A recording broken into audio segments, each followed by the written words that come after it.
सन्माननीय मान्यवर, आदरणीय पाहुणे, संस्था सदस्य, माता भगिनी आणि बंधूंनो, स्वरूपवर्धिनीच्या वतीने मी संकेत श्याम सुरतराण आपण सर्वांचे या वार्षिक संक्रांत उत्सव 2026मध्ये मनपूर्वक स्वागत करतो. संक्रांत म्हणजे संक्रमण नव्हे, तर परिवर्तनाचा उत्सव.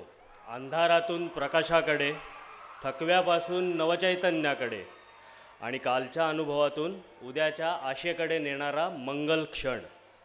अशाच मंगल भावनेत आजचा हा सांस्कृतिक सोहळा आपण साजरा करत आहोत. मी मान्यवरांना विनंती करतो की त्यांनी ओंकार पूजन करावे.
3 वेळा ओंकार होईल. ओंकार हा रीड अँड फॉलो नसेल, एकत्रच होईल. हरी ओम.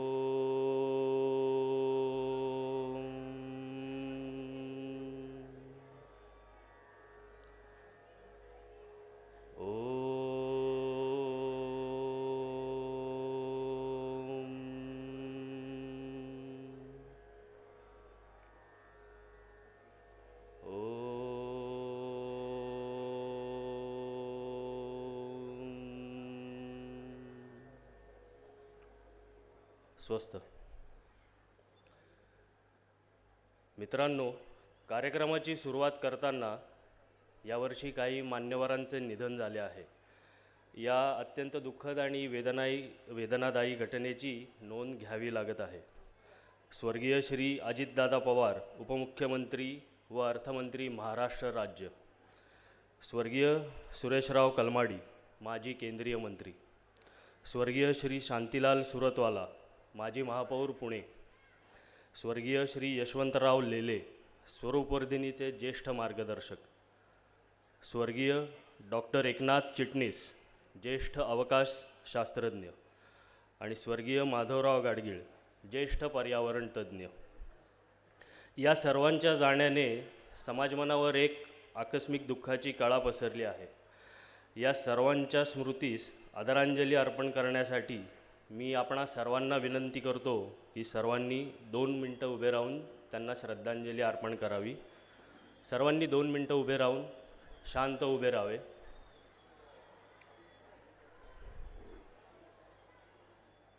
ओम पूर्णमद पूर्णमिदं पूर्णात् पूर्णमुदच्यते पूर्णस्य पूर्णमादाय पूर्णमेवावशिष्यते.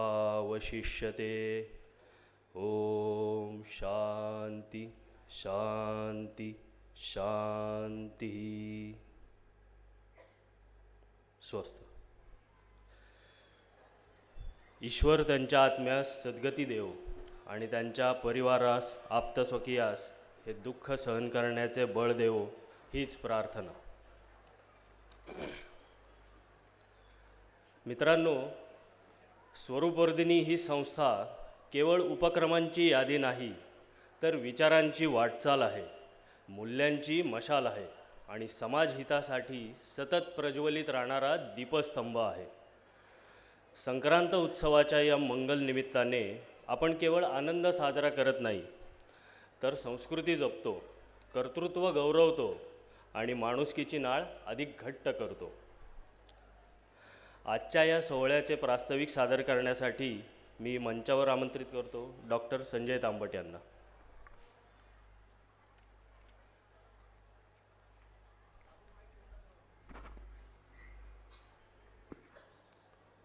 सर्वांना नमस्कार. आपल्या सर्वांना मकर संक्रमणाच्या मनापासून शुभेच्छा. स्वरूपवर्धिनी संस्थेचा हा मकर संक्रमण उत्सव यंदा गणेश कला क्रीडा या भव्य सभागृहामध्ये पहिल्यांदाच सादर होतो आहे.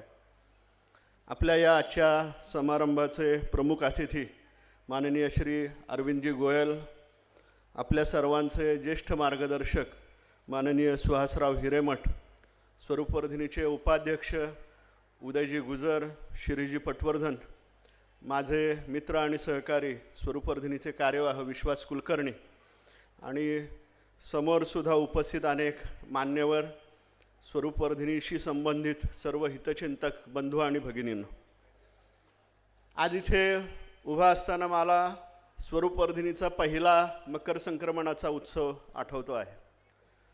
स्वर्गीय किशाभाऊ पटवर्धन यांनी निवृत्त झाल्यानंतर लगेचच स्वरूपवर्धिनीचं काम पुण्याच्या पूर्व भागामध्ये, मध्यवस्तीमध्ये, पेठांमध्ये सुरू केलं आणि गुरुदेव रवींद्रनाथ टागोर विद्यानिकेतनमध्ये ज्यावेळेला आम्ही लहान होतो त्यावेळेला त्या शाळेच्या छोट्याशा अंगणामध्ये, मैदानामध्ये स्वरूपवर्धिनीचा पहिला मकर संक्रमणाचा उत्सव झाला. तो उत्सव जरी आकाराने लहान असलेल्या मैदानात होता तरीसुद्धा मला खात्री आहे की त्याची ऊर्जा आज आपण जी अनुभवतो आहोत तशीच ती निश्चितपणाने होती. त्यामुळे तेव्हापासून दरवर्षी स्वरूपवर्धिनी विविध स्वरूपामध्ये मकर संक्रमणाचा उत्सव साजरा करत असताना वर्षभरामध्ये आपण काय काय केलं आणि आपण आपल्या शाखांमध्ये काय करतो याचं सादरीकरण आपल्या सगळ्या मंचावरनं ते होतं. त्याच्यामध्ये केवळ शाळांमध्ये जसा विविध गुणदर्शनाचा कार्यक्रम होतो तसं याचं स्वरूप नाही, तर त्याच्यामध्ये आपल्याला नेमकं समाजाला काय सांगायचं आहे याचंसुद्धा कल्पना आणि विचार हा त्याच्यामध्ये असतो. काही वेळेला क्रीडा प्रात्यक्षिका आणि काही वेळेला सांस्कृतिक कार्यक्रम असे ते सगळे सादर होतात.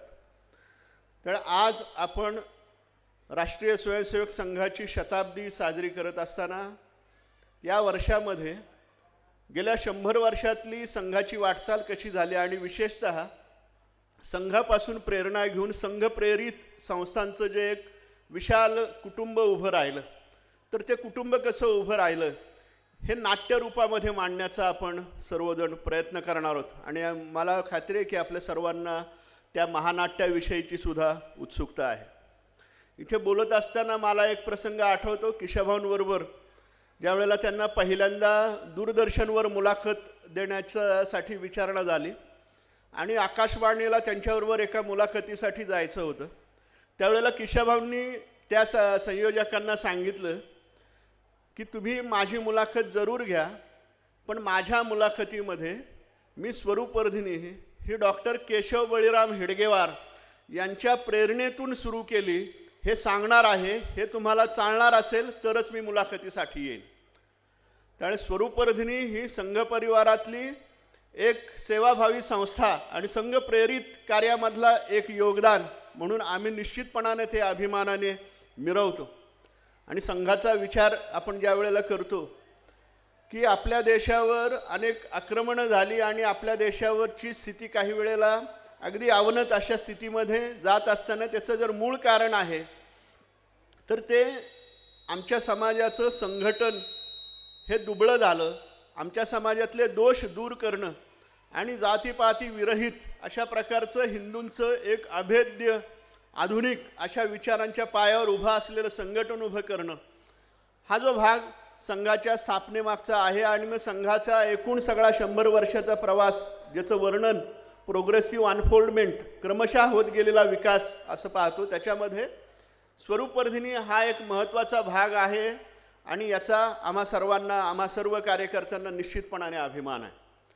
त्यामुळे हे महानाट्य स्वरूपामध्ये आपल्यासमोर सादर होत असताना त्यासाठी आमची जी सगळी कार्यकर्त्यांची टीम आहे तर ती त्याची संहिता करणं, त्याचं संशोधन करणं आणि मग त्यासाठी अनेकांचं मार्गदर्शन आम्हाला लाभलेलं आहे. त्यामुळे त्याची संहिता करणं, त्याचं रेकॉर्डिंग आणि प्रत्यक्ष वेगळ्या शाखांमध्ये स्वरूपवर्धिनीच्या 17 शाखांमधनं वेगळ्या ठिकाणी याचा सराव झाला आणि त्याचं 1-2 वेळा एकत्रीकरण करून आपण एकत्रित त्याची बांधणी केली. आजसुद्धा काही त्याचा सराव निश्चितपणाने झाला.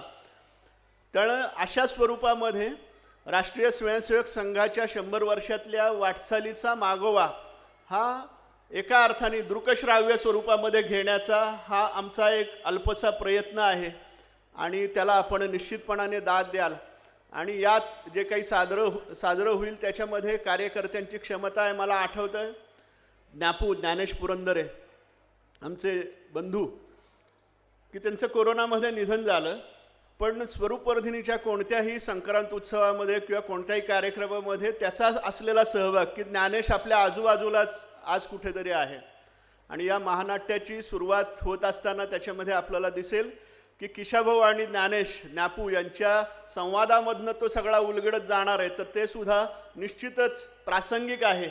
त्यामुळे या सर्वाचा आनंद आपण सर्वांनी घ्यावा आणि केवळ असा एखादा मोठा भव्य दिव्य कार्यक्रम असा नाही, तर आम्ही सतत कार्यरत राहणं ही यामागची जी काही प्रेरणा आहे तर ती प्रेरणासुद्धा आम्ही आपल्या मनामध्ये घेऊन जाऊ आणि आपण जिथे कुठे असू तिथे राष्ट्रीय विचारांचं काम हे अधिक जोमाने, नेटकेपणाने आणि शांतपणाने करत राहू आणि राष्ट्रीय विचारांना बळकटी देत राहू.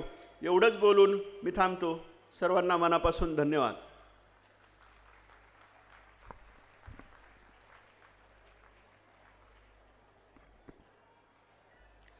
धन्यवाद बाबू. मित्रांनो, आजच्या कार्यक्रमाला लाभलेली मान्यवरांची उपस्थिती ही स्वरूपवर्धिनीच्या कार्याची पोहोचपावती आहे. आपल्या या सर्व मान्यवरांचा परिचय करून देण्यासाठी मी मंचावर पंकज मुंडे यांना आमंत्रित करतो.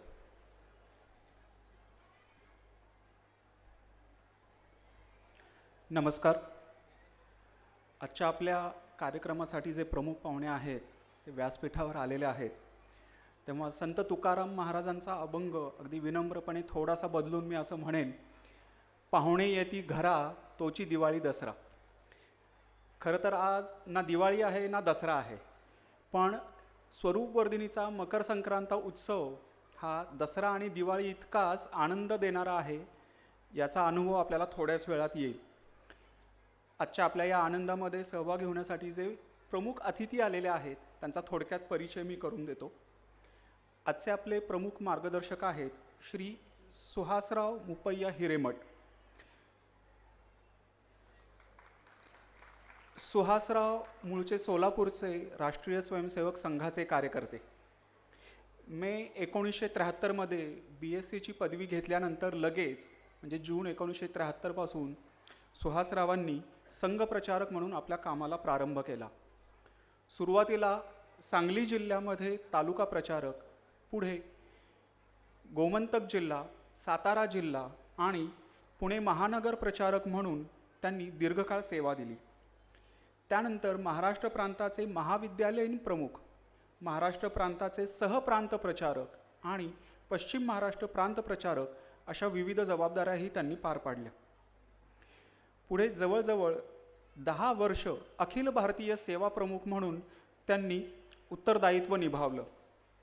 2017 पासून सुहासराव अखिल भारतीय कार्यकारिणी सदस्य म्हणून कार्यरत आहेत. आजच्या आपल्या कार्यक्रमाचा विषय हा संघ शताब्दीशीच निगडीत आहे.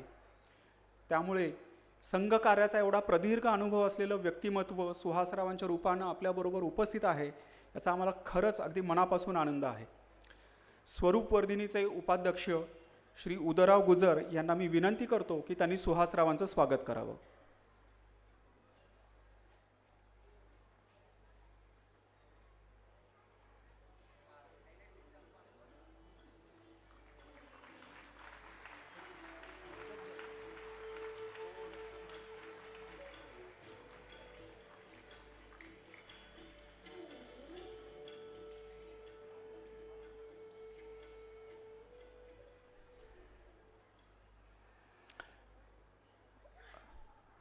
ऑटोमोटिव्ह क्षेत्रातील आपल्या कर्तृत्वानं भारताचं नाव उज्ज्वल करणाऱ्या व्यक्तींपैकी एक म्हणजे श्रीयुत अरविंद गोयल सर. गोयल सर आज आपल्याकडे प्रमुख पाहुणे म्हणून आलेले आहेत. टाटा ऑटोकॉम सिस्टीम्स लिमिटेड या ख्यातनाम कंपनीमध्ये सर सध्या व्हाईस चेअरमन म्हणून कार्यरत आहेत. टाटा ऑटोकॉममधील 15 वर्षांच्या कार्यकालात त्यांनी president, managing director, chief operating officer आणि चीफ एक्झिक्युटिव्ह ऑफिसर अशी वेगवेगळी पदं भूषवली आहेत. त्याआधी man trucks, Kirloskar oil engine आणि फोर्स मोटर्स अशा नामवंत कंपन्यांमध्येही सरांनी नेतृत्व निभावलेलं आहे. ऑटोमोटिव्ह क्षेत्रापुरतंच त्यांचं कार्यक्षेत्र मर्यादित नसून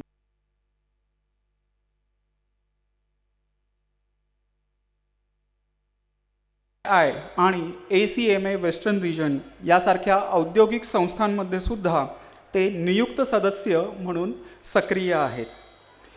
त्याबरोबरच पर्सिस्टंट सिस्टीम्स आणि किर्लोस्कर ऑइल इंजिन लिमिटेड या कंपन्यांच्या बोर्ड ऑफ डिरेक्टर्सचेही ते सदस्य आहेत.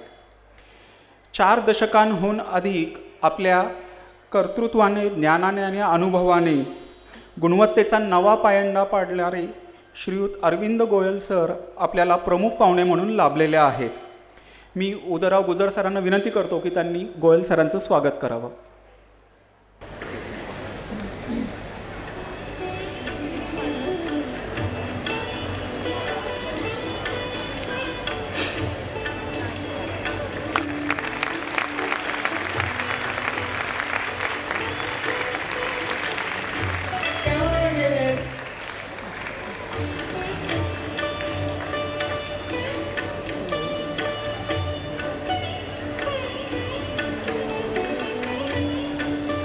आजच्या आपल्या या प्रमुख पाहुण्यांबरोबरच व्यासपीठावर आणि खाली प्रेक्षकांमध्ये सुद्धा काही मान्यवर व्यक्ती उपस्थित आहेत. श्रीयुत रवींद्र पंजारवाडकर, पुणे महानगर संघचालक. श्री उदयराव गुजर, स्वरूप वर्धिनी उपाध्यक्ष. श्री शिरीष पटवर्धन, स्वरूप वर्धिनी उपाध्यक्ष. डॉक्टर संजय तांबट, स्वरूप वर्धिनी कार्याध्यक्ष. श्री विश्वास कुलकर्णी, स्वरूप वर्धिनी कार्यवाह. पुन्हा एकदा आपणा सर्वांचं मनपूर्वक स्वागत. धन्यवाद.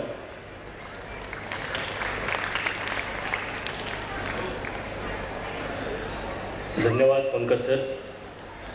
सर्व मान्यवरांचे पुन्हा एकदा हार्दिक स्वागत आणि मनपूर्वक आभार. मी गोयल सरांना विनंती करतो की त्यांनी आपले मनोगत व्यक्त करावे.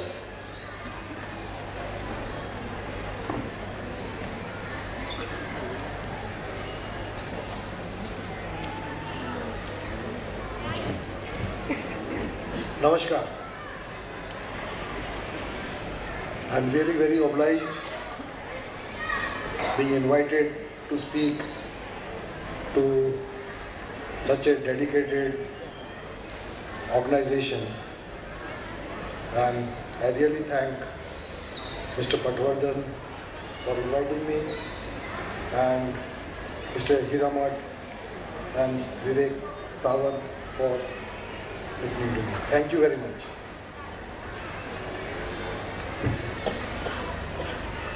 My introduction was just given, but I can only tell you I am born in an RSS family, lived all my life with the RSS principles, and all my family and extended family, both from my side, my wife's side, all my brothers, they're all hardcore RSS by birth, and their life is dedicated for the nation. I was just telling Hiramatji during emergency, very close, my own first relatives and extended relatives put together, we had 17 people who were in jail for 2 years during emergency. So you can imagine how deep we are involved, and the basic principle of RSS has never gone out of our life. even though we don't attend shakas every day, is what Guruji had told when I was child. Our main purpose is nation building, and that is the core value on which the whole organization was built.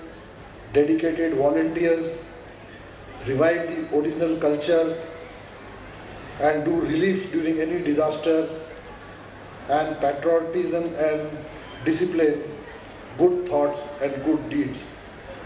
And the Hindu DNA, which all of us have, is giving sanskar to the next generation, and which late Shri Patwardhan, who actually created all these schools, is actually creating the Hindu DNA of giving back to society and how to build nation.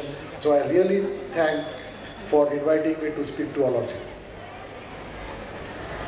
I was just seeing your leaflet showing self-service, education, self-reliance, women empowerment, child development, creating youth and building youth team.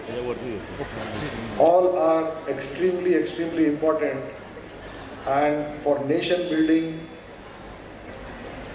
education is the starting point. And if you do the education building with our Hindu DNA, and then as soon as from school you go to colleges, and then do more and more research. I was talking to Mr. Nitin Gadkari and Piyush Goyal ji also, telling them that how countries become strong. Countries just don't become strong by teaching them how to fight wars. Countries become strong if you are able to do innovation, you are able to do R&D, and then create your strength with the help of engineering. And therefore, when government gives so much PLI schemes for industry to localize, make in India, I was actually explaining to them some portion of that.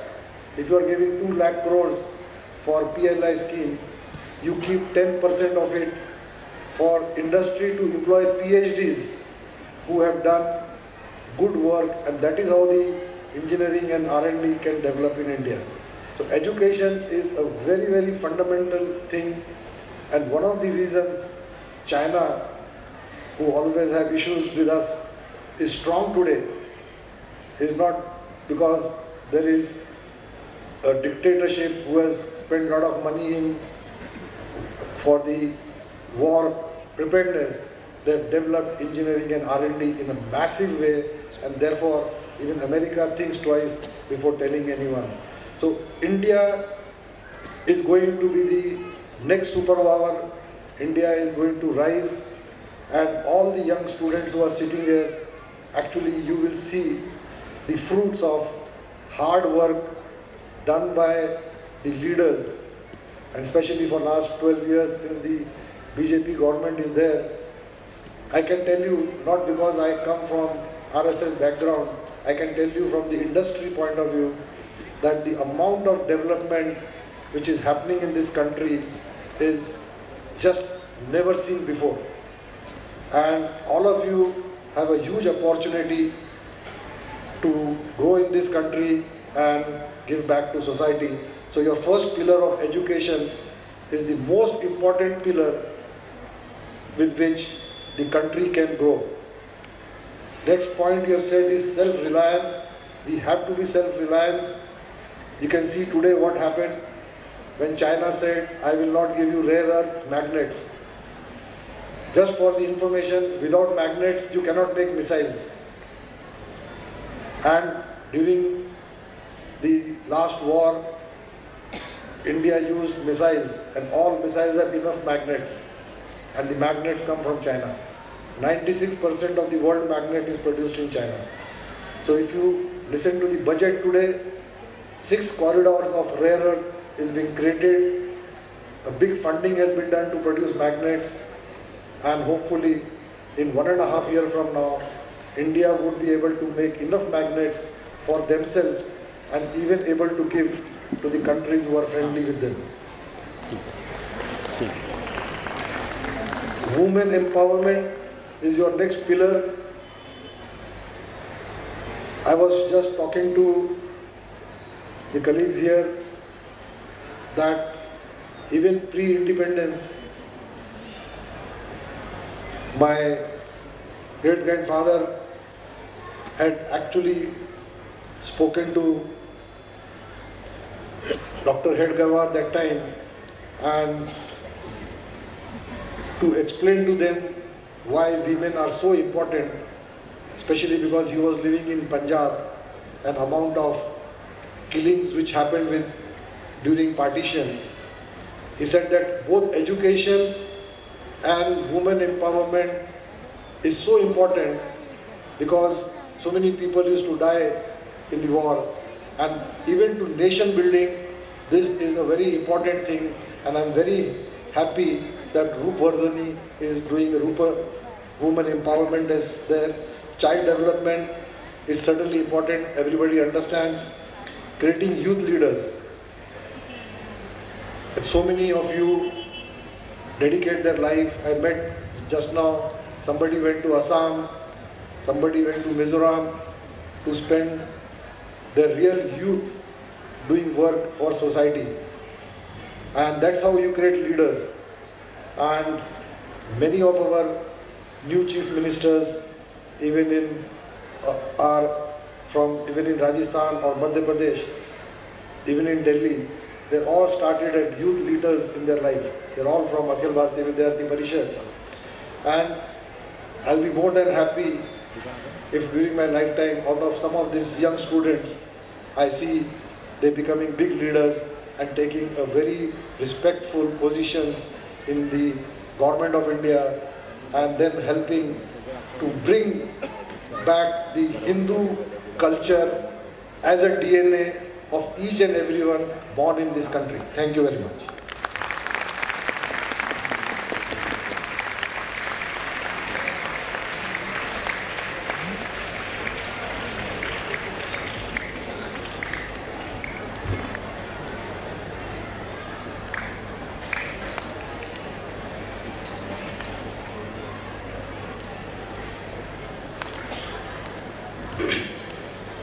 मित्रांनो, आज आपण राष्ट्रीय स्वयंसेवक संघाच्या 100 वर्षाच्या समर्पित सेवा कार्याच्या ज्या महानाट्याचे साक्षीदार होणार आहोत, त्यासाठी गेली 2 महिने बरीच लोक कष्ट करीत आहेत.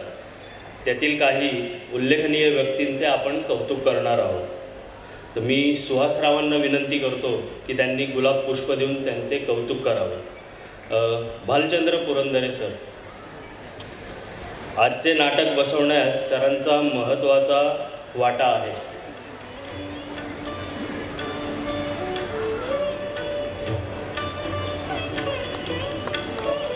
त्यानंतर महेश लिमये,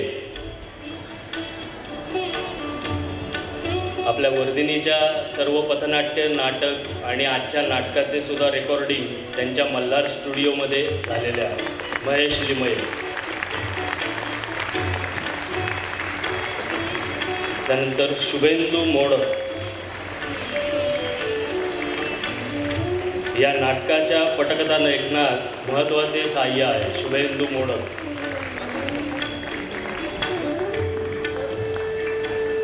त्यानंतर ओंकार पांडव, हे सुद्धा मल्हार स्टुडिओमधले आहेत. आपल्या सर्व रेकॉर्डिंगची कामं मल्हार स्टुडिओमध्ये केली जातात. त्यानंतर अभिजित पटवर्धन,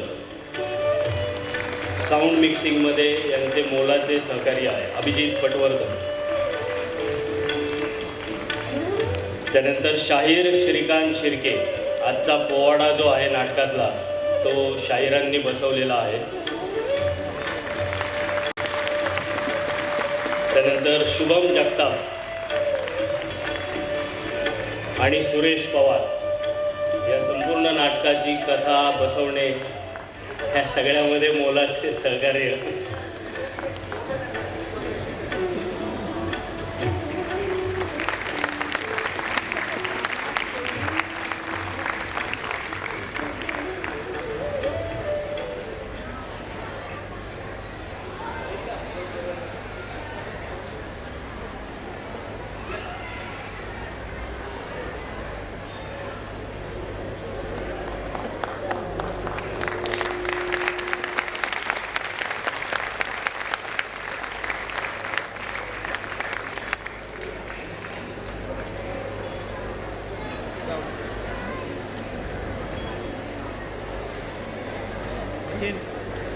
सर्वांचे अभिनंदन आणि धन्यवाद.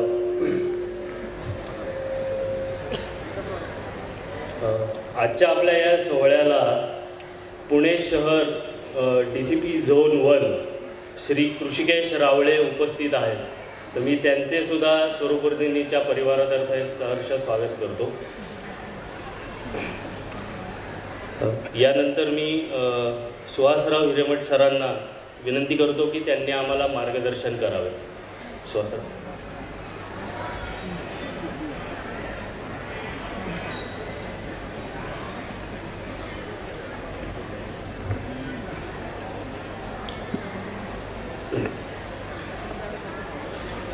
आजच्या आपल्या या कार्यक्रमाचे प्रमुख पाहुणे, त्यांचा सविस्तर परिचय आपल्याला दिलेला आहे. त्यामुळे मला सुद्धा आपण किती मोठ्या महान व्यक्तीच्या शेजारी बसलो आहे असं वाटणं आणि आपलाही किती सन्मान झाला आहे असं वाटावं असे श्री अरविंदजी गोयल, स्वरूपवर्धिनीचे उपाध्यक्ष, वरिष्ठ कार्यकर्ते ज्यांना मी पुष्कळ वर्षापासून पाहतो आहे असे श्रीमान उदयजी गुजर, स्वरूपवर्धिनीचे कार्याध्यक्ष डॉक्टर संजयजी तांबट, ज्यांना विद्यार्थी अवस्थेपासून पाहतो आहे, आज ते कार्याध्यक्ष पदावरती पोचलेले आहेत. आणि स्वरूपवर्धिनीचे कार्यवाह श्री विश्वासराव कुलकर्णी, जे पूर्ण वेळ समर्पित भावनेने हेच काम करत आहेत. उपस्थित सर्व स्वरूपवर्धिनीचे अन्य सर्व पदाधिकारीगण, कार्यकर्ते, पालक, सर्व मान्यवर, बंधू आणि भगिनींनो, आपल्या सगळ्यांना माहिती आहे 2028-29 हे स्वरूपवर्धिनीचं सुवर्ण महोत्सवी वर्ष आहे. 50 वर्ष त्यावेळी त्याला पूर्ण होणार आहे. 50 वर्षात त्याचं वटवृक्षामध्ये रूपांतर होत असल्याचं आपले प्रत्यक्ष पाहण्याचं भाग्य आपल्या सर्वांना मिळाले. स्वाभाविकच सुवर्ण महोत्सव हा कार्यक्रम प्रभावी करायचा, प्रभावी कार्याचं प्रदर्शन सर्वांना करायचं, लोकांसमोर तिची अनुभूती आली पाहिजे लोकांना, या दृष्टीने अशा कुठल्याही कार्यक्रमाचा थोडा अगोदर चिंतन करावं लागतं आणि प्रयत्न करावे लागतात. त्यामुळे आजचा कार्यक्रम 3 वर्ष अगोदर आपण सुवर्णमहोत्सवी वर्षाच्या आपल्या कार्यविस्ताराचा चिंतन करण्याचा कार्यक्रम म्हणून याचा आपण विचार करतो. या कार्यविस्ताराचं एक मोठं गमक, सेवा कार्य जी चालतात कुठलीही आपल्या देशात लक्षावधी सेवा कार्य काय चालतात, की कोटीच्या संख्येत पण सेवा कार्य, सेवा प्रकल्प आहे. पण सर्व सेवा कार्यांच्या सेवा प्रकल्पाची अपेक्षा काय असते, ज्या निकष धरलेत यशस्वीतेचे, त्यात एक निकष आहे की सेवित सेवक बने. जो कोणी सेवा घेण्यासाठी आला आहे त्या ह्याच्यामध्ये, तो नुसता सेवा घेऊन आपल्या घरी बसला, स्वतःची उन्नती करून शांतपणे व्यक्तिगत जीवन, कौटुंबिक जीवन जगतोय, असं होण्यामध्ये त्या सेवा प्रकल्पाचं श्रेष्ठता नाही आहे. तेव्हा सेवा प्रकल्पाची श्रेष्ठता कशामध्ये म्हणता येईल, तर सेवित सेवक बने. ते आपण नेहमीच अशा कार्यक्रमात प्रसिद्ध कवी विंदा करंदीकरांची कविता ऐकतो. त्यात म्हणले, देणाऱ्याने देत जावे, घेणाऱ्याने घेत जावे, घेता घेता घेणाऱ्याने देणाऱ्याचे हातच घ्यावे. म्हणजे काय, आयुष्य कायम असा हात राहणार नाही, तर लवकरात लवकर माझा हात असा राहील. मी घेतली आवश्यकता त्या काळात संस्कारांची उत्सर्दृष्टीने सेवा घेतली, पण आता मी स्वतः सेवा कार्यकर्ता बनेन, ही सेवित सेवक बने, ही कुठल्याही सेवा प्रकल्पाची एक यशस्वीतेचा निकष असतो. तो सफल झाल्याचं आपल्याला पाहायला मिळतं. कारण जे सुरुवातला ह्याच्यामध्ये आले तेच आज त्याचे संचालन करत आहेत या असणाऱ्या कार्याचं. त्याच्यातच समोर 2 उदाहरणं आपले आहेत, संजय तांबट आणि विश्वास कुलकर्णींचं आहे, आणि समोर जर कितीतरी उदाहरणं बसलेली. त्यामुळे स्वाभाविकच स्वर्गीय केशव पटवर्धनांना मी मनोमन आज साष्टांग नमस्कार घालतो. त्यांनी आपल्या हयातीतच या कामाला हे स्वरूप यावे यासाठी सगळ्या प्रकारचे प्रयत्न केले, आणि डोळ्यांनी याची देही याची डोळा म्हणलं तर त्यांना जमलं नाही, पण आपल्या सगळ्यांना हे कार्य बघतो, त्यामुळे हे झालेच आपल्याला प्रत्यक्ष पाहायला मिळतं. त्यामुळे ज्यांच्यासाठी कार्य प्रारंभ केलं ते आज विश्वस्त झाले. त्यामुळं पुढं आणखीन एक महत्त्वाचा विषय येतो, ते म्हणजे जेव्हा विश्वस्त होतो, कार्यकर्ते सगळे आहेत, त्यांची जबाबदारी असते ते म्हणजे या कार्याचा आणखीन विस्तार करायचा आहे. पण करता करता मूळ उद्देशाचा, मूळ ध्येयाचा किंचितसुद्धा विसर पडता कामा नये. सुदैवाने आजचे सगळे प्रमुख कार्यकर्ते याच भावनेतनं असा विचार करतात. ज्या राष्ट्रीय स्वयंसेवक संघाच्या शताब्दी वर्षाची आपण आज चर्चा करतो आहोत, 100 वर्षाच्या आढाव्यावरती महानाट्य पाहतो आहोत, या कार्याचे दुसरे सरसंघचालक गोळवलकर गुरुजी, जे 33 वर्ष सरसंघचालक होते, त्यांनी स्वामी विवेकानंदांचे गुरुबंधू स्वामी अखंडानंदांकडून संन्यासाची दीक्षा घेतली होती. पण नंतर मात्र याच कामासाठी ते आले आणि काम करू लागले. ज्यांचं वर्णन त्यांचे दुसरे गुरुबंधू, ज्यांनी अखंडानंदांकडून दीक्षा घेतली होती, स्वामी अमृतानंदजी, त्यांनी केलं होतं की गोळवलकर गुरुजी हे दुसरे विवेकानंद होते. त्यांनी आपलं सर्वस्व संघामध्ये विलीन केल्यामुळे ते लोकांना कळलं नाही.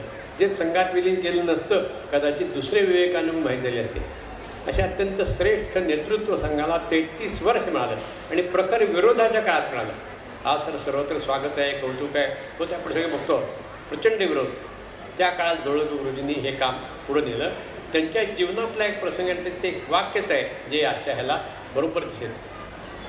शेवटच्या काळात त्यांना कॅन्सर झाला आणि उपचारही चालू होते. त्या काळात त्यांनी शेवटी एक बैठक घेतली होती काय प्रमुख कार्यकर्त्यांची. ती बैठक ठाण्याला आपल्या सगळ्यांना माहिती स्वाध्याय नावाचं एक आंदोलन पूज्य पांडुरंग शास्त्री आठवले यांनी चालवले. त्या स्वाध्यायाचं जे केंद्र आहे ते ठाण्याला आहे आणि ठाण्याला ते त्यांच्या त्या ठिकाणी चालतं. तर तिथे त्याच जागेमध्ये संघाची अखिल भारतीय बैठक चालू होती. 5 दिवस ती बैठक होती आणि जवळजवळ 6-7 दिवस गोळवलकर गुरुजी तिथं होते. त्यांची ट्रीटमेंट चालू होती कॅन्सर हॉस्पिटल जवळ पुणे मुंबईतल्या, तर थोड्या वेळ जात होते. आणि त्यांचं राहणं जे आहे निवास हा पांडुरंग शास्त्री आठवल्यांच्या घरामध्येच होता. त्यामुळे जे मोकळ्या वेळामध्ये ज्यावेळी बैठक नसायची त्या वेळामध्ये पांडुरंग शास्त्री आणि गोळवलकर गुरुजींची पुष्कळ चर्चा चालायची. आणि 4 दिवस जवळजवळ पांडुरंग शास्त्रींनी त्यांना निरनिराळे प्रश्न संघासंबंधी विचारले. ते उत्तर देत गेले. 5व्या दिवशी जेव्हा संपला तर जाणार ते, तेव्हा त्यांनी स्वाभाविकपणे पांडुरंग शास्त्री त्यांना म्हणले, गुरुजी मी 4 दिवस तुमच्याशी चर्चा करतो, संघासंबंधी बऱ्याच गोष्टी विचारल्या, प्रत्येक वेळी मी एकच सांगितलं काय, हे सर्व जे आहे ते डॉक्टर हेडगेवारांचं आहे, संघाचे संस्थापक, हे चिंतन डॉक्टर हेडगेवारांचं, हे कार्यशैली कार्यपद्धती डॉक्टर हेडगेवारांची, हे कार्यक्रम डॉक्टर हेडगेवारांनी आणलेले आहेत, हे कार्यकर्ते डॉक्टर हेडगेवारांनी दिले. प्रत्येक गोष्टी तुम्ही सांगितले सर्व डॉक्टरांचं आहे. जर हे सर्व डॉक्टरांचंच आहे, व्हॉट इज युअर कॉन्ट्रीब्युशन, तुमचं योगदान काय असं विचारलं. त्यावेळी गोळवलकरांनी उत्तर दिलं, माझं एवढंच योगदान आहे, जसा संघ डॉक्टर हेडगेवारांनी माझ्या हातामध्ये दिला तसाच्या तसा पुढच्या पिढीच्या हातात देण्याचं काम मी केलं आहे. एवढं मोठं उत्तर आहे. आणि ते सर्व देशातल्या राष्ट्रीय आणि सामाजिक कार्यासाठी वाहून घेतलेल्या संस्थांसाठी एक मार्गदर्शक आहे की जे कोणी पुढे येतात आणि चालवतात त्यांनी हेच लक्षात घेतलं पाहिजे की संस्थापकांनी, म्हणजे संस्था प्रारंभ करणाऱ्यांनी जो उद्देश मनात ठेवून ही संस्था आपल्याकडे दिली, आपण तिथे ग्वारंतार आहोत, आपलं हे काम आहे शुद्ध व्यवस्था. त्याला 2 शब्द नंतर डॉक्टर श्रीपती शास्त्री म्हणून पुण्यात एक कार्यकर्त्यांनी सांगितलं, no deviation, no dilution, no diversion. या कामामध्ये ही दिशा भटकू दिली नाही, विचारात कुठे गडबडी दिली नाही आणि ह्याची तीव्रतासुद्धा कमी होऊ दिली नाही. त्यामुळे गुरुजींचे मार्गदर्शन सर्वांनाच लागू आहे, हे आजचे कार्यकर्ते स्वयंसेवकच असल्यामुळे आणि त्यामुळे स्वाभाविकचे मार्गदर्शन लक्षात घेऊन ते करत राहते याची मला खात्री आहे. हे कार्य काय आपण जे स्वरूपाने करतो, सोप्या भाषेत सांगायचं तर माणसातलं देवत्व जागृत करण्याचं एक काम आहे. म्हणजे सेवावस्तीमध्ये झोपडपट्टीमध्ये राहणारी मुलं सगळ्या प्रकारच्या अभावाने, आर्थिक शिक्षण हे तर आहेच आहे, संस्काराच्या अभावाने सुद्धा जे ग्रस्त असतात, अशा असणाऱ्या मुलांच्यात जर देवत्व जागृत नाही केलं स्वाभाविक आसुरी प्रवृत्ती वाढते. आपल्याला माहिती आहे आपण सगळे या देशात जगात जेवढी माणसं आहेत त्या सगळ्यांच्यामध्ये 2ही प्रवृत्ती आहेत, देवी प्रवृत्ती, आसुरी प्रवृत्ती, 2ही प्रवृत्ती प्रत्येकामध्ये असतात आणि त्यांच्यामध्ये अखंड संघर्ष चालू असतो. संत तुकाराम म्हणले, रात्रंदिनामा युद्धाचा प्रसंग म्हणजे काय, त्यांना कुठे युद्ध करायचं होतं तर हा माझ्या मनातल्या दैवी आणि आसुरी शक्तीचा संघर्ष अखंड चालू आहे. रात्रंदिनामा युद्धाचा प्रसंग, ज्या प्रकारच्या प्रवृत्तीचा विजय होतो तशा प्रकारचा व्यवहार माणसाकडून घडतो. दैवी प्रवृत्तीच्या विजय झाला, माणसं देवासारखं काम करतात. आणि असे कितीतरी उदाहरण आपण पाहतो. दुर्दैवाने आसुरी प्रवृत्तीचा विजय झाला तर मनुष्य आसुरी पद्धतीचं राक्षसी काम करतो. त्याची तर कितीतरी उदाहरणं आपल्याला वर्तमानपत्रात वाचायला मिळतात, निराळ्या चॅनलवरती बघायला मिळतात. त्यामुळं दैवी प्रवृत्ती जागृत करणं स्वाभाविकच, जिथे आसुरी प्रवृत्ती सहज जागृत व्हावी असं वातावरण त्या वस्त्यामध्ये आहेच आहे. संस्काराचा अभाव आहे, शिक्षणाचा अभाव आहे, अनेक वाईट गोष्टी ते दिसत असतात. स्वाभाविक तिथं जन्मणाऱ्या प्रत्येक मुलांच्या मनामध्ये दैवी प्रवृत्ती जागृत झाली तर त्या असणाऱ्या चिखलातनं कमळ उभेल, चांगली माणसं उभी राहते. आणि अशी माणसं समाजाच्या, केवळ आपल्या भल्या करत नाही, आपल्या कुटुंबाच्या भल्या करता नाही, समाजाच्या भल्या करता उभे राहतील, जगतील. या विश्वासाने किशाभाऊंनी हे देवत्वाचं भाव जागरण करण्याचं काम त्यांनी केलं. कारण त्यांचं जीवन आपण सगळ्यांना माहिती आहे. ते शाळेमध्ये शिक्षक होते, मुख्याध्यापक होते. आणि त्यांच्या शाळेमध्ये अशा वस्तीमध्ये झोपडपट्ट्यातल्या मुलांची संख्या होती. त्या मुलांचा सगळा व्यवहार ते पाहत होते, अनेक पाहते. ते दुर्दैवाने कधी जीवनातल्या कथा ऐकायला मिळायचे. हे सगळं पाहिल्यानंतर संत तुकारामांच्या भाषेत आपण म्हणतो, बुडती हे जन देखवे ना डोळा, म्हणून येत असे कळवळा. हा सगळा जो असणारा वर्ग दुर्दैवाने संकटामध्ये, दुःखामध्ये, विकारामध्ये बुडत चाललेला आहे. हे माझ्या डोळ्यांनी पाहत नाही, म्हणून माझं मी शिक्षक राहिलो, मुख्याध्यापक राहिलो, आता मला पेन्शन मिळते, आता मी माझ्या घरात आराम करेन, अशा प्रकारचा विचार त्यांच्या मनात आला नाही. त्याचवेळी हा विचार आला की या बुडणाऱ्या जणांना वर आणू आणि त्यांना त्यांच्यातलं देवत्व जागृत करू. आणि आश्चर्यकारक अशा प्रकारचं काम त्यांनी केलं, आपण सर्वजण पाहतो. आणि पुढच्या पिढीच्या हातात देऊन ते निघून गेले. सर्व श्रेष्ठ पुरुषांचं वैशिष्ट्य असतं, आपल्या हयातीमध्ये सर्वस्वपणाला शक्ती बुद्धी जे जे परमेश्वराने दिले ते सर्व या कामासाठी अर्पण करून, सगळं रक्त घाम सगळं अर्पून हे त्या असणाऱ्या वृक्षाचं संगोपन ते करतात आणि ते दुसऱ्या पुढच्या पिढीच्या हातामध्ये देऊन जातात. आपल्याला मिळतं तेव्हा स्वाभाविकच हे असणारं काम आपल्या सगळ्यांना त्यांची संकल्पना पूर्ण करणं म्हणजे देशाचं हित पाहणं. देशाच्या भल्यासाठी, समाजाच्या भल्यासाठी, देशाच्या आणि समाजाच्या हितामध्ये कुटुंबाचं हित समावलेलं आहे. असं कधी होत नाही देश संकटात आहे आणि कुटुंब सुखात आहे, असं कधीच घडू शकत नाही. कुटुंबाचं सुख हे समाजाच्या सुखामध्ये अवलंबून असल्यामुळे अशा प्रकारच्या असणाऱ्या कामाच्या पद्धतीचा परिणाम या सर्व ठिकाणी चालू आहे. त्यामुळे इथं जे विद्यार्थी बसलेले आहेत त्याच विद्यार्थ्यांना लक्षात ठेवायला पाहिजे की आपल्याला हेच काम करायचे पुढच्या काळामध्ये. विद्यार्थी या नात्याने उत्कृष्ट शिक्षण घेऊ, जेवढं उत्कृष्ट घेता येईल तेवढं शिक्षण घेऊ. अरविंदजी गोयलांचा परिचय झाला, आपले अध्यक्ष विवेकजी सावंत आज नाही आहेत, पण त्यांच्या शिक्षणाचा आपण ऐकतो. उत्कृष्ट शिक्षण, जेवढी परमेश्वरांनी बुद्धी मला दिली आहे ते सगळी बुद्धी पणाला लावून मला जेवढं शक्य आहे तेवढं शिक्षण, उच्च शिक्षण मी घेईन. सर्वांची बुद्धी समान नसते, त्यामुळं 10वी पास होणं हे सुद्धा त्या दृष्टीने खूप असतं. एखाद्याला 12वी पास होणं हे सुद्धा खूप असतं. ITIचा उत्कृष्ट कोर्स करणं हे पण पास असतं. इथपासून इंजिनियर झाले आहेत, चार्टर्ड अकाउंटंट झाले आहेत, MD MS झाले आहेत, डॉक्टर झाले आहेत, असे अनेक आपण उदाहरणं बघतो. ते सगळं व्हावं, हे सगळं आपण करू, परंतु तेवढं करणं ते आपल्या जीवनाचं साध्य नाही आहे, ते आपल्या जीवनाचं साधन आहे. हे साधन म्हणून आपलं शिक्षण, आपली गुणवत्ता, आपलं कर्तृत्व, आपली क्षमता, शिक्षणामुळे मिळालेली येणारी व्यवसायामुळे येणारी संपन्नता, हे सगळं साधन आहे. समाजाच्या सुखासाठी, समाहितासाठी मला ते वापरायचे आणि त्यामुळे अशा पद्धतीचं हे करायचं. हे काम करणारे जसं आपण सगळे बघतो, दरवर्षी 15 ऑगस्ट, 26 जानेवारी, अन्य जे देशभक्तीचे प्रसंग असतात त्या प्रसंगाच्या वेळी देशभक्तीपर गाणी लागतात. त्याच्यात एक गाणं प्रसिद्ध आहे, काय, हम लाए है तूफान से किश्ती निकाल के, इस देश को रखना मेरे बच्चों संभाल के, तुम ही भविष्य हो इसी भारत विशाल के, इस देश को रखना मेरे बच्चों संभाल के. आज किशाभाऊंचा आत्मा जिथं कुठं असेल, राजाभाऊ लवळेकरांचा आत्मा जिथं कुठं असेल, त्यांच्या त्या काळातल्या असणाऱ्या सहकारांचा जिथं कुठं आत्मा असेल, हे सगळे आपल्याला हेच सांगतात. हम लाए है तूफान से स्वरूप वर्धीची किस्ती निकाल के, तुफान वादळातनं आम्ही हे जहाज आणलेलं आहे. इस कार्य को रखना मेरे बच्चों संभाल के, तुम ही भविष्य हो विशाल भारत के स्वरूप वर्धिनी के. आणि त्यामुळं आपण आपल्या जीवनामध्ये स्वरूपवर्धीचे विशाल कार्यकर्ते, श्रेष्ठ कार्यकर्ते बनण्याचा संकल्प करणं इथं बसल्या प्रत्येक विद्यार्थ्याचं काम आहे. त्यासाठी आपल्याला वर्धीच्या शाखेत जावं लागेल, त्यासाठी आपल्याला वर्धीच्या कार्यक्रमात सहभागी व्हावं लागेल, प्रशिक्षण घ्यावं लागेल. अभ्यासामध्ये उत्कृष्ट गुणवत्ता प्राप्त करत करत याही असणाऱ्या सगळ्या गुणवत्तेचा आम्ही अशा प्रकारचं घेऊ, या दृष्टीने सर्वांनी प्रयत्न करावा असं मला वाटतं. स्वाभाविक इथं फार मोठा पालक वर्ग पण आहे. अनेक विद्यार्थ्यांचे पालक बसले असतील.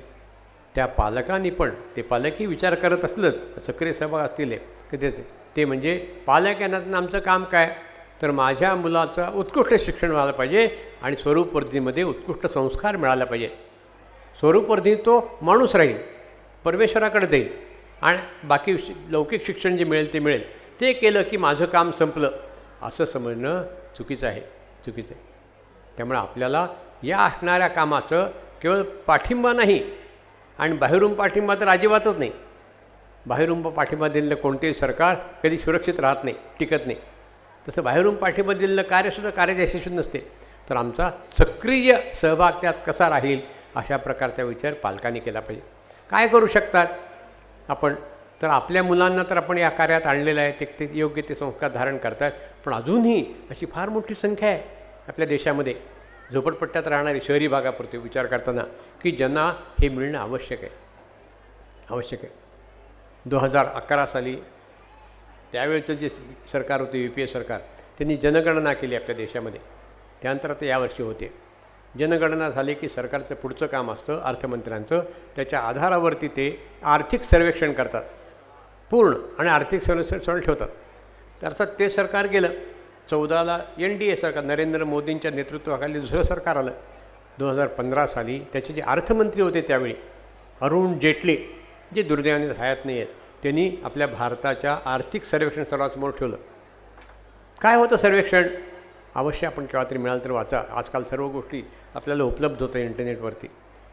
ते जेव्हा त्यांनी दिलं त्यावेळी मी उत्तर प्रदेश भारतामध्ये प्रवास करत होतो.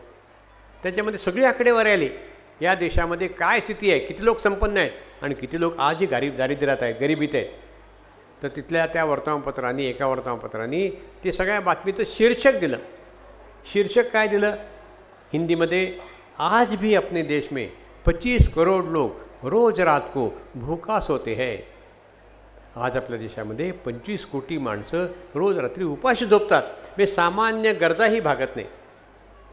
एका बाजूला सुदैवाने आजचं केंद्र सरकार सगळ्यांना वरती आणण्याचा सगळ्या प्रकारचा प्रयत्न करत आहे दृष्टीने. त्यामध्ये त्याचवेळी संस्कारांची स्थिती भयानकच आहे. संस्कार हे केवळ झोपडपट्टीतल्या मुलांसाठी आवश्यक नसतात, सर्व स्तरांचे असतात. झोपडपट्टी, निम्न मध्यमवर्ग, मध्यमवर्ग, उच्च मध्यमवर्ग, अतिसंपन्न मुलं परिवारातसुद्धा मुलांना संस्कार नसले तर काय होतं याची उदाहरणं आपल्याला पाहायला मिळतात. दुर्दैवाने आपल्याला काही गेल्या वर्षभरामध्ये ते पोर्शे कार ज्याच्यामुळे प्रसिद्ध झाली, तो अपघाताचं उदाहरण माहिती आहे. तिथं आपल्याला संस्काराचा अभाव दिसतो अशा, आणि आहेच आहे. आणि त्यामुळे हे संस्कारांचा अभाव दूर करण्याचं अशा पद्धतीनं काम करणं आहे. तर आम्ही ज्या झोपडपट्टीत राहत असू तर तिथे पूर्वी राहत होतो, आज आम्ही दुसरीकडे राहतो कुठेतरी, तर त्या झोपडपट्टीमध्ये या आमच्या घरात कामाला येणारी एखादी महिला असेल, भगिनी असेल, झाडू मारायला येते, भांडी घासायला येते, बाकी कामासाठी येते, तिच्या मुलाची अशा जे आपल्याला आज आर्थिकदृष्ट्या आणि स्वाभाविक नंतर संस्कार दृष्टीने अजूनही मागे असं दिसतं, असं कुठलं ना कुठलं कुटुंब, अशी कुठली ना कुठली मुलांना मी स्वरूपवर्धिनीशी जोडण्याचा प्रयत्न करेन. असा प्रयत्न, असा निश्चय प्रत्येक पालकांनी केला पाहिजे. म्हणजे काय, तर परमेश्वराने दिलेल्या 24 तासामधला काही वेळ या परमेश्वरी कार्यासाठी खर्च केला पाहिजे. हे परमेश्वरी कार्य लक्षात ठेवा. हे जे चालू आहे स्वरूपवर्धीचं काम ईश्वरी कार्य आहे. सगळ्याचा सगळा वेळ स्वतःकरता वापरणं हे सुद्धा एक प्रकारचा भ्रष्टाचार आहे. म्हणून रोज तास, 2 तास, 1.5 तास मी काढू शकतो का, काढू शकते का, या अशा कुठल्या कामात मदत करू शकतो का, करू शकते का, अशा प्रकारचा विचार पालकांनी अशा पद्धतीने केला पाहिजे. सामान्यपणे आपल्या देशामध्ये सुशिक्षित वर्गात सुखाची कल्पना काय, जीवन सफल जीवनाची कल्पना काय, स्वाभाविकपणे माझं शिक्षण झालं, माझ्या मुलींना उत्कृष्ट शिक्षण मिळणं, जितकं चांगलं घेता येईल तितकं घेणं, नंतर उत्कृष्ट नोकरी, व्यवसाय मिळणं, उत्तम आर्थिक मिळकत त्याची व्हायला पाहिजे, नंतर त्याचं लग्न करणं किंवा तिचं लग्न करून देणं, त्यांना आपल्या पायावर उभं राहणं आणि नातवंडांना सांभाळत जय हिंद जय महाराष्ट्र करणं, म्हणजे निघून जाणं आपण केव्हा तरी. याला सफल जीवन म्हणतात. हे सफल जीवन असेल, पण सफल जीवनाचा फायदा समाजा होत नाही. दुसरा एक शब्द आहे सार्थक जीवन. आपल्याला केवळ सफल जीवन जगायचं नाही, तर आपल्याला सार्थक जीवन जगायचे. सार्थक जीवनाची उदाहरणं कोणती, तर तर केशवभाऊ पटवर्धनांचं उदाहरण आपल्यासमोर राहायचं आहे. बाकी कितीतरी उदाहरणं आहेत ज्याची माहिती लोकांना कमी असते, त्यांच्या जीवनातलं तपशील असे डॉक्टर आंबेडकर आहेत ना. इथं बसल्या सगळ्यांना माझी आग्रहाची विनंती आहे, त्या डॉक्टर आंबेडकरांचं चरित्र आपण सर्वांनी वाचलं पाहिजे. धनंजय कीरांनीलं उत्तम चरित्र आणखी बाकी लिहिलेले आहेत. आणि आपलं लक्षात येतं त्या काळामध्ये, त्यांच्या बालपणीच्या काळामध्ये भयानक क्रूर अशी अस्पृश्यतेची प्रथा होती. ज्यांना घरात प्रवेश नाही, शाळेच्या वर्गात बसता येत नव्हतं, वर्गाच्या बाहेर बसून शिक्षण घ्यावं लागलं होतं. अतिशय विपरीत परिस्थितीत त्यांनी आपलं शिक्षण घेतलं, MA केलं, 2 विषयात PhD केली आणि बॅरिस्टरला बॅरिस्टर झाले, विदेशात जाऊन आले. एक सामान्य अशा सगळ्या प्रखर विरोधाभावी वातावरणामध्ये, प्रतिकूलतेमध्ये जे उत्तम शिक्षण घेतलं. पण एवढं शिक्षण घेतल्यावर त्यांनी असा विचार नाही केला मी एकतर एवढा शिकलेलो आहे, कुठल्या तरी महाविद्यालयामध्ये प्राध्यापक किंवा प्राचार्य बनेन किंवा उत्कृष्ट वकिली करेन, बॅरिस्टरच आहे आणि भरपूर पैसा कमवेल, हा नाही विचार केला. त्यांनी हाच विचार केला, माझे जे सगळे सहकारी आहेत, बुडती हे जन देखेवे ना डोळा, आणि त्यांच्या उन्नतीकरता आपलं सर्व जीवन अर्पण केलं. ह्याला सार्थक जीवन म्हणतात. या देशामध्ये पिढ्यानुपिढ्या सार्थक जीवन जगणाऱ्यांची परंपरा आहे, लक्षात ठेवा सर. आणि त्यामुळे आपण हा विचार केला पाहिजे की आम्हाला सार्थक जीवन जगायचे. म्हणून शेवटची छोटीशी गोष्ट सांगून मी माझं बोलणं संपवतो. आजकाल समाज माध्यम हा इंग्रजी शब्द कळणार नाही म्हणून मराठी सांगतो. सोशल मीडियामध्ये अनेक चांगल्या गोष्टी येत असतात, छोट्या छोट्या गोष्टी येत असतात. अशी एक आली होती, आपणही सगळ्यांनी ती ऐकली असेल, वाचली असेल. तर काय, ते एका शहरामध्ये, नाशिक, कोल्हापूरसारखी मोठी मोठी शहरं जी असतात ते, अशा शहरामध्ये एका प्रसिद्ध धर्माचार्यांचं, प्रवचनकारांचं प्रवचन होतं. आपल्याला माहीत असेल, बाबासाहेब महाराज सातारकर आपल्याकडे, मुरारी बापू, ते आपण अशा अनेक मोठ्यांचे ऐकतो. असं मोठ्यांचं प्रवचन होतं. त्यांच्या प्रवचनाला प्रचंड गर्दी झाली आणि त्या प्रवचनाचं वैशिष्ट्य काय होतं, सामान्य मध्यमवर्गीय निम्न मध्यवर होतेच होते, पण त्या शहरात राहणारे करोडपती, अरबपती, अब्जाधीश पण त्याला आले होते, कारण त्यांचा प्रभाव त्या सगळ्यांच्यावर होता. भला मोठा तो कार्यक्रम झाला, ह्यांचं प्रवचन झालं. आपल्याला माहिती आहे, कोणतेही जे धर्माचार्य महाराज असतात ते भौतिक विषयात मार्गदर्शन आपल्याला करत नाही, कारण माणसं भौतिक सुखाच्या किती धावतात ते बघतात आहे. ते आध्यात्मिक आणि अशा प्रकारच्या गोष्टीचं मार्गदर्शन करतात. त्यामुळे बोलता बोलता ते काय म्हणले, अरे बाबांनो, उठल्यापासून झोपेपर्यंत तुम्ही पैशाच्या मागे धावताय, पैसे पैसे पैसे, प्रचंड पैसे कमवताय, सोनं नाणं दागिने कितीतरी, एक बंगला दुसरा बंगला, एक गाडी 4 गाड्या याच्या मागे करतात. पण तुम्हाला माहिती आहे ना की वर जायची वेळ येते तेव्हा ह्यातलं काही घेऊन जाता येत नाही. मग जे आपल्यावर येणारच नाही ते मिळण्यासाठी एवढं का कष्ट करतात, ते मिळवा, पण थोडं परमेश्वराची आराधना करा वगैरे वगैरे. त्यांनी असं मार्गदर्शन केलं. झालं त्यांचं प्रवचन, संपलं, सगळे लोक घरी गेले. तर एक असेच अरबपती, अब्जाधीश अशा प्रकारचे एक व्यापारी उद्योजक त्या प्रवचन आले होते. ते गेले, जेवण वगैरे झालं, रात्री अंथरुणावर पडले. त्यांना ते महाराजांचं हेच एक वाक्य जास्त लक्षात राहिलं की बाबांनो, जाताना तुम्हाला काही नेता येणार नाही, सगळं इथं सोडून द्यावं लागेल. ते विचार करत, असं कसं बाबा, आपण इतकं वेळ खर्च करतो, परिश्रम करतो, कष्ट करतो, झीजपत करतो आणि इतकं कमवतो आणि सगळं सोडून जायचं, काहीतरी घेऊन जायची सोय असली पाहिजे ना, असलीच पाहिजे. नक्की काय असली पाहिजे, विचार सुरू केला. आता कितीही विचार केला तरीसुद्धा काही उत्तर मिळालं नाही, झोपले. दुसऱ्या दिवशी काय केलं, दुसऱ्या दिवशी एका वर्तमानपत्रामध्ये जाहिरात देऊन टाकली. काय जाहिरात, आपल्या मृत्यूनंतर आपण कमावलेल्या संपत्तीतला काही हिस्सा बरोबर घेऊन जायच्यासाठी कोणाकडे जर मार्ग असेल, उपाय असेल तर त्यांनी मला सांगावा, त्यांना मी मागतील तेवढे पैसे देईन, अशी जाहिरात आली. पण कोण त्यांच्याकडे जातो आहे, कारण उपाय कोणाकडे नाही ना. आम्ही सगळे जेव्हा वैकुंठावर किंवा स्मशानभूमीवर जातो तेव्हा बघतो ना, त्या माणसाची संपत्ती सोडून द्या, त्या माणसाच्या अंगावरचे कपडे पण नाही, त्या माणसाचा देह पण राहत नाही, त्याची राख होते, देह पण घेऊन जाता येत नाही. तर कोण, म्हणून कोणी त्यांच्याकडे गेलं नाही. पण 1 महिन्यानंतर एक माणूस त्यांच्याकडे गेला आणि म्हणला, शेठजी, तुमची जाहिरात मी वाचली, मग माझ्याकडे मला उपाय माहिती आहे उपाय, मग कुठं होता 1 महिनाभर तू, लवकर सांग. त्यांनी विचारलं, शेठजी तुम्ही बाहेरच्या देशात प्रवास करता ना? हो, 10-12 देशात प्रवास करतो, अमेरिकेत, इंग्लंडमध्ये, ऑस्ट्रेलियामध्ये वगैरे सगळे. मग तुम्ही जेव्हा अमेरिकेत जाता तेव्हा इथले रुपये घेऊन जाता का? छे, या रुपयाचा उपयोग काय, या रुपयाचं डॉलर मी कन्वर्ट करतो, बरोबर. तुम्ही जेव्हा लंडनला जाता तर ते डॉलर घेऊन जाता का? छे, तिथे डॉलरचा काय उपयोग, ते पाऊंडमध्ये कन्वर्ट करतो. मग आणखीन 3-4 देशांची नावं घेतली तेव्हा हे म्हणजे अरे बाबा, लक्षात आलं, ज्या देशात जायचे त्या देशाची करन्सी पाहिजे. आलं लक्षात आलं. पुढं काय, तो म्हणला स्वर्गाची एक पण करन्सी आहे. माहिती आहे स्वर्गाची करन्सी? ते सांग, लवकर सांग, मी घेतो. तो म्हणला स्वर्गाची करन्सी आहे पुण्य. पुण्य पुण्य म्हणजे काय नाही तर जपजाप्य, स्नान संध्या जपजाप्य, व्रतवैकल्य, पूजा अर्चा, देवदर्शन, तीर्थयात्रा वगैरे वगैरे, यातून पुण्य प्राप्त होत नाही.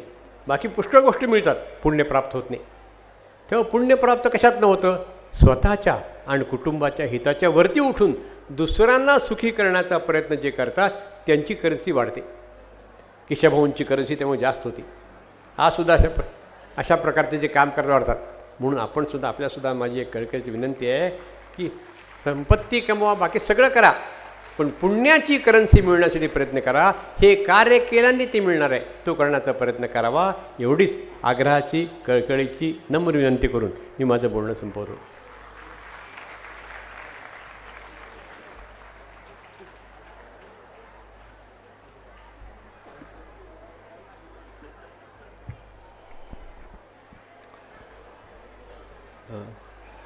मगाच्या कौतुक सोहळ्यामध्ये अभिजित पटवर्धन उपस्थित नव्हते म्हणून त्यांचं कौतुक करायचं राहिलं होतं. तर अभिजित पटवर्धन या नाटकासाठीच्या साऊंड मिक्सिंगमध्ये मोलाचं सहकार्य केलं आहे. सुहासरावांना विनंती करतो त्यांनी गुलाब पुष्प देऊन त्यांचं कौतुक करावं.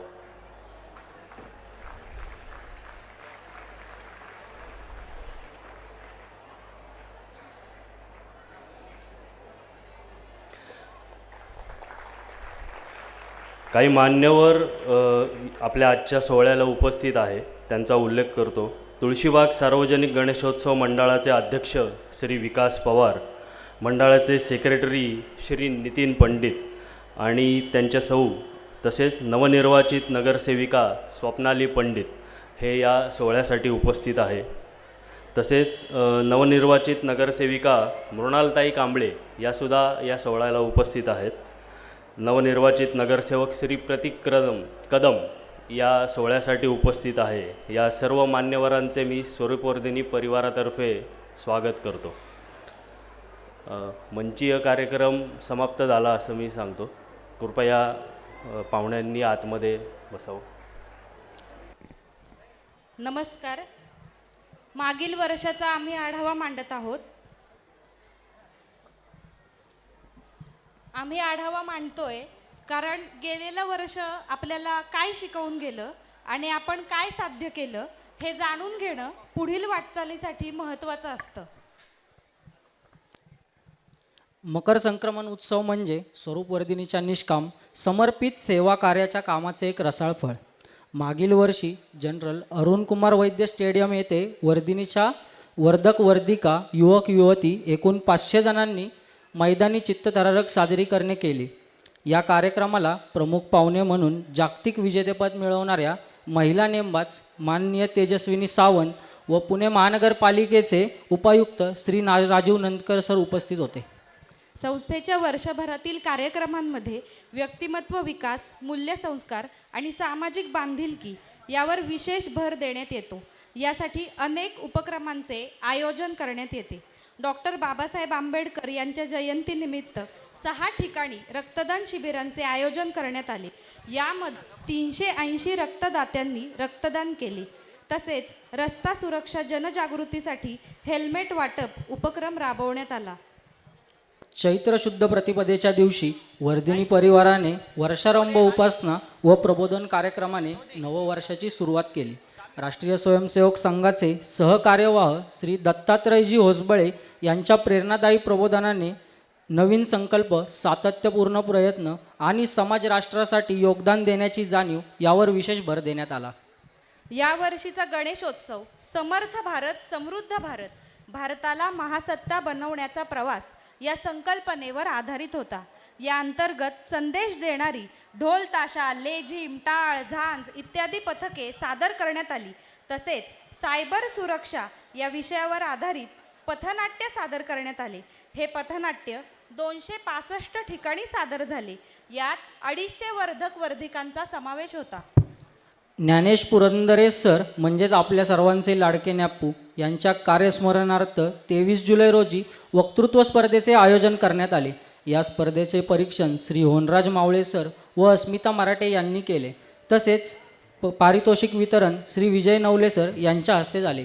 मार्गदर्शन करताना त्यांनी वक्तृत्व हे समाज घडविण्याचे उत्तम माध्यम असल्याचे सांगत उत्तम वक्ता होण्यासाठी आधी उत्तम श्रोता होणं हा संदेश दिला. वर्धिनीचे शाखा, युवा, पाकोळी बालवाडी, महिला विभाग, स्पर्धा परीक्षा केंद्र, कौशल्य विकास प्रकल्प, उत्थान विभाग, वर्धिका विभाग असे एकूण 8 विभाग कार्यरत आहेत. या विभागांमधील वर्धिकांसाठी निवासी शिबिरे आयोजित करण्यात आली. या शिबिरांमध्ये विविध विषयांवरील मार्गदर्शन, प्रेरणा सत्रे, स्पर्धा, मुलाखती, खेळ घेण्यात आले. या शिबिरांमधून कार्यकर्ता जडणघडण होते. युवा विभागात उद्योजकता विकासासाठी यावर्षी 2 महत्त्वपूर्ण बिझनेस कॉन्क्लेव्ह आयोजित करण्यात आले. 16 फेब्रुवारी 2025 रोजी स्वरूप वर्धिनी आणि दे आसरा फाउंडेशन यांच्या सहकार्याने झालेल्या कॉन्क्लेव्हमध्ये उद्योग सुरू करण्याची प्रक्रिया, नियोजन, भांडवल उभारणी, शासकीय योजना आणि नैतिक व्यवसाय यासाठीची मार्गदर्शने केली. तसेच 21 सप्टेंबर 2025 रोजी आयोजित इनोबिज कॉन्क्लेव्ह स्वरूप वर्धिनी, दे आसरा फाउंडेशन, फिनॅप आणि डेक्कन एज्युकेशन सोसायटी यांच्या सहभागातून पार पडला. या कार्यक्रमात 250हून अधिक विद्यार्थी, युवक व उद्योजकांनी सहभाग घेतला. दरवर्षीप्रमाणे मागील वर्षीसुद्धा रक्षाबंधन उत्साहात पार पडले. सैनिकांना राख्या पाठवण्यात आल्या. स्वच्छता कर्मचारी, पोलिसांना राख्या बांधण्यात आल्या. अंजली माशेलकर फाउंडेशन यांच्या सहकार्याने 100 कुटुंबांची सर्वसमावेशक आरोग्य तपासणी करण्यात आली. यामध्ये हिमोग्लोबिन, ECG, BMI यासह एकूण 22 वैद्यकीय तपासण्या करण्यात आल्या. तसेच वस्तीमधील अभ्यासिकेत जाणाऱ्या विद्यार्थ्यांसाठी RSB फाउंडेशनतर्फे शिष्यवृत्ती प्रदान करण्यात आली. एप्रिल ते डिसेंबर 2025 या कालावधीत वर्धिनीच्या विज्ञान व तंत्रज्ञान फिरत्या प्रयोगशाळेने ग्रामीण विभागातील 120 शाळांना भेटी दिल्या. विद्यार्थ्यांमध्ये वैज्ञानिक दृष्टिकोन विकसित करणे, संशोधन वृत्ती निर्माण करणे या उद्देशाने फिरती प्रयोगशाळा विद्यार्थ्यांपर्यंत पोहोचते. मागील वर्षी एकूण 19,736 विद्यार्थ्यांपर्यंत फिरती प्रयोगशाळा पोहोचली. 2025 हे वर्ष पुंज विज्ञान म्हणजेच क्वांटम सायन्स म्हणून ओळखले गेले. पुणे जिल्ह्यातील 25 शाळांमध्ये पुंज विज्ञान प्रश्नमंजुषा आयोजित करण्यात आली. यात 499 विद्यार्थ्यांनी सहभाग घेतला होता. ॲनिमिया मुक्त शाळा अभियान हे स्वरूप वर्धिनी आणि सहयोगी संस्था अंजनी माशेलकर फाउंडेशन यांच्या मार्गदर्शनाखाली राबवण्यात आले. या उपक्रमाचा उद्देश पुणे आणि परिसरातील शालेय विद्यार्थ्यांमधील ॲनिमिया आणि कुपोषण या गंभीर समस्यांवर मात करणे हा आहे. या अभियानाअंतर्गत 37 शाळांमधील 9,521 विद्यार्थ्यांची तपासणी करण्यात आली. महिला विभागाअंतर्गत शिवण वर्ग, साक्षरता वर्ग, नर्सिंग कोर्स, बालवाडी शिक्षिका प्रशिक्षण वर्ग, फॅशन डिझायनिंग इत्यादी उपक्रम राबवले जातात. महिलांचे 54 बचत गट आहेत. त्यात 1,000 महिला लाभार्थी आहेत. वर्धिनीतील स्पर्धा परीक्षा विभागाने यावर्षी बॅडमिंटन स्पर्धा, योग दिन, कारगिल विजय दिवस, श्रमिकांचा बाप्पा, संविधान दिन यांसारखे अनेक उपक्रम राबवले. यावर्षी एकूण 63 अधिकारी या विभागामधून राज्य सरकारमध्ये कार्यरत आहेत. यातीलच एक मैत्रेयी जमदाडे यांनी राज्यात प्रथम क्रमांक मिळवत सध्या त्या बहुजन कल्याण अधिकारी या पदावरती कार्यरत आहेत. वर्धिनीने सुरू केलेल्या चरवली येथील कौशल्य प्रशिक्षण केंद्रामध्ये विविध अभ्यासक्रम राबवले जातात.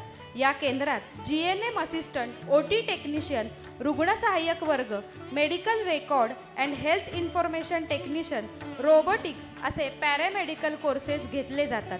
इथे मुलींसाठी निवासाची सुद्धा सोय आहे. वर्धिनीच्या प्रयत्नांनी भरलेला आढावाच शिक्षण, कौशल्य, खेळ, कला सर्वांचा संगम आमचा आज. विद्यार्थ्यांची उमेद त्यांच्या ज्ञानाचा प्रकाश उज्ज्वल भविष्य घडण्यासाठी हे पाऊल आहे खास. धन्यवाद.